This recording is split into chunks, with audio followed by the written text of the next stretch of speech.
Welcome back to VFD System Expert. You know, this is your channel and you can ask any questions related to VFD and systems. Anything about motor, transformers, cable, etc. So this session is about the mechanical load like inertia, torque requirement, speed and torque characteristic of certain applications, and then we also see the how these four quadrant things work in respective of speed and the torque requirements. So we will do some calculations, we'll take some examples, so it will be useful for your daily life, you are in college or if you are doing some industrial practice. In both cases we'll do some calculations as well. I can share the details about calculations. So without any further delay, let's get moving. What you see here on the front is some motor is connected to some load. So this is connected via some shaft, and motor is able to produce some torque, we will call it Tm, and then some torque is required to run the load, that is called TL. The whole system from motor till the load, the whole system having some sort of inertia, its own inertia. That inertia is called J. So totally if we calculate inertia of machine, shaft, load, total is J.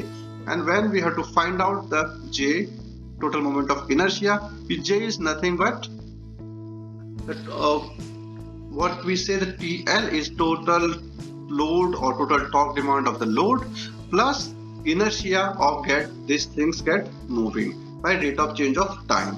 So when you have J inertia, the whole system inertia, okay, and then you have fixed load.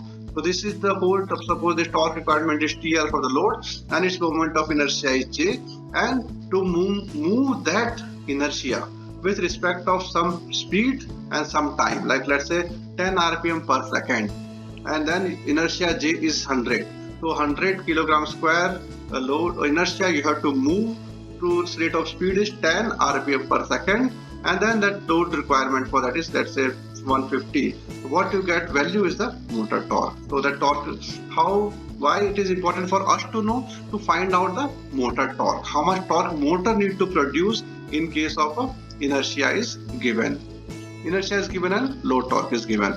So this is some example or some calculations for the machine or induction machine.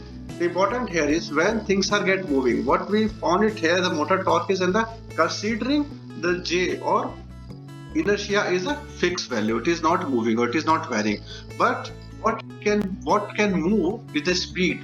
So whenever speed is get moving, rate of change of speed depends on rate of change of speed, total demand of torque can be moving.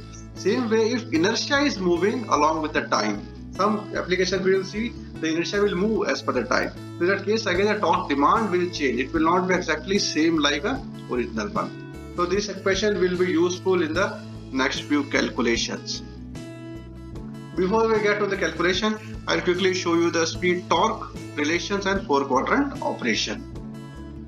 What we see here is a one axis we have speed, other axis we have torque, and we see the equation of speed and how speed and torque in different directions or different notations can result to the different results.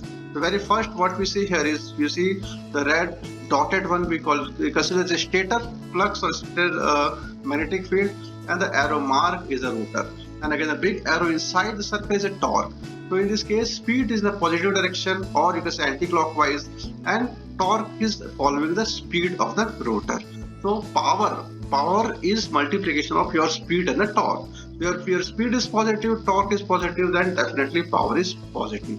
Power positive means what? You are consuming power from the network and giving to the machine and converting the mechanical speed and the mechanical load. Second, in this case what you see here, speed is the same direction, but speed of the rotor is higher than the speed of the stator flux. So that's why the slip is the negative side, and when slip is a negative side, then what machine will do, machine will try to produce a negative torque.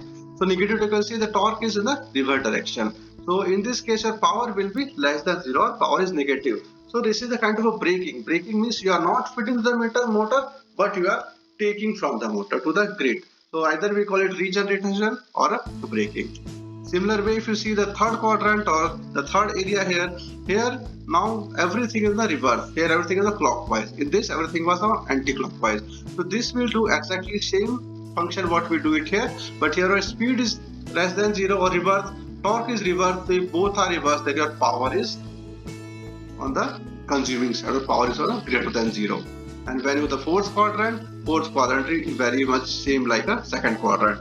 So here speed and torque both are in a different direction of the machine, so power is less than 0.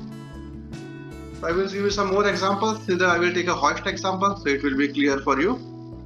So this is forward motor, forward braking, reverse motor and reverse braking. So these are our 4 quadrants.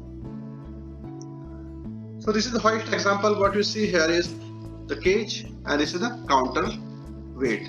So we have to consider here the counter weight, total weight of the counter weights are greater than the empty hoist. So this first thing we have to consider. So let me go back again. Now this is a standard condition. Now what we say right hand side, we have to lift the filled cage and here we have to lift the empty cage. The difference is we first concentrate here. So in this case we have to lift it up, so we need a torque.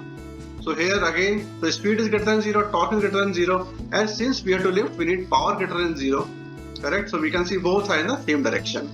Now if you go to the other case, in this case our counterweight having the higher weight than the hoist. Now hoist is empty, so certainly this fellow or this counterweight will draw the rotor. So rotor speed is higher than your stator, so torque is the negative side.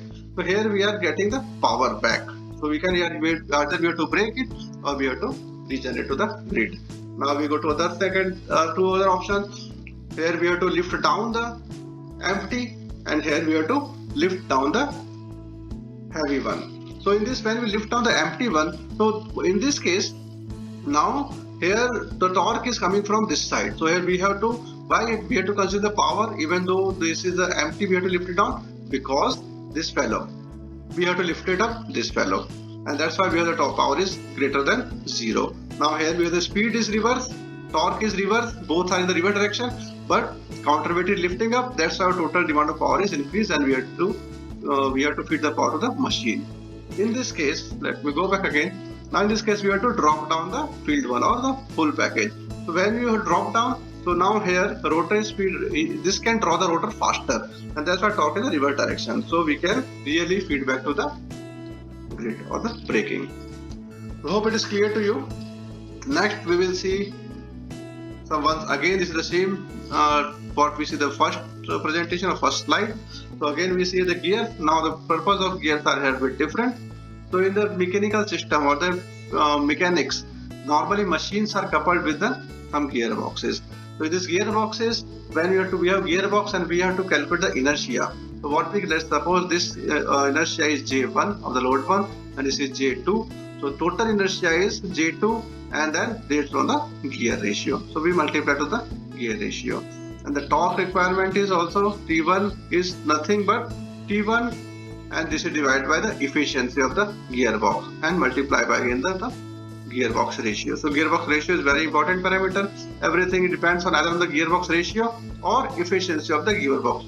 Like power is depend again the efficiency of gearbox. Typically P1 should be like P1 and like equal to P2. But if your efficiency is 1, if your efficiency is less than 1, then this will different.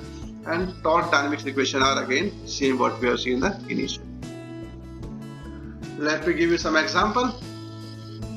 So if we have the inertia connected 7 kg to the machine and that machine you need to accelerate from 600 to 1490 rpm in 20 seconds. So what we need to calculate is if the constant load of machine is 80 Newton meter, how much torque we need to have to accelerate this much rpm. So what we need to find out, we need to find out the dynamic torque requirement. We know here is the rate of change of speed delta n from 1490 through 600. And what we know is delta t, how much time we should take. We should take 20 seconds. The rest all data we have inertia J 7 kg and then we can calculate it. So I have developed a Excel sheet where you can fill the data and you get the final result of the calculation. Don't need to remember the formulas. One more example. The problem here is the fan nominal speed is given and the torque speed curve is given. the given data is the fan moments of inertia and motor's inertia and load characteristic. Motor nominal power is 350 and speed is 993. What they want us to calculate to approximate starting time from 0 to the nominal speed. So how to do it? What we have done, we have divided entire speed into the 5 zone. Why? So when we divide the 5 zone, each zone is kind of a linear. So it is easy for us to calculate. We can directly apply the dynamic torque requirement for that period. So when you divide into the 5 zones, each zone is around 198 or 199 RPM. So first thing what we have to calculate is motor nominal torque, and then we do time. We do calculate the time to assess the motor for that particular period. This is delta T. Again we have the formula here. So what we have divided here, the 5 parts, these 5 parts are here. We can find out from this point, which point we know what is our total torque of the machine. This is Tn total torque, and then from the based on that we can find out like how much dynamic torque is required for our machine. Dynamic torque nothing but how we calculate, like total torque is 3369, and at this point, like when you say the point 0.1, it is 0.99%, or 0.5% is 0.78%. 0.78% of 3369. So based on that we calculate the all T1 to T5, and when you add on T1 to T5 you will get the total time of 0 to maximum RPM. This is Excel sheet what I am talking about. If you want, I can share this Excel sheet with you.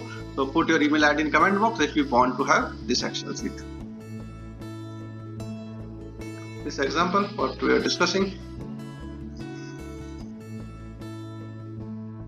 Small brief about the different torque types. So we have constant torque, quadratic torque, constant torque power, and the constant power.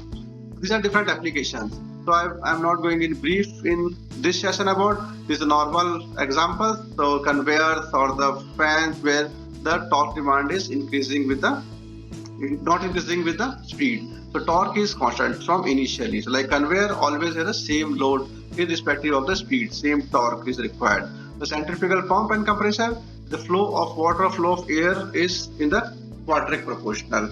And kind of if you see example of rollers. So in a roller, the torque is decreasing. When you have the diameter of the roll is increased, the torque is decreasing with the speed. And constant torque or power, so like a paper machines or coilers where you have this kind of application. If you want to know more about these different load types, let me know in the comment section so I can make a separate detailed video about this. Thank you so much for watching. Don't forget to hit subscribe, like and share. Thank you so much, and keep watching for this channel. Keep watching, keep supporting this channel to help me to develop such a good videos, and suggest me for next topic what I would like to do on next topic as either on the active rectifier or on some motor model. Give your suggestions. Thank you so much.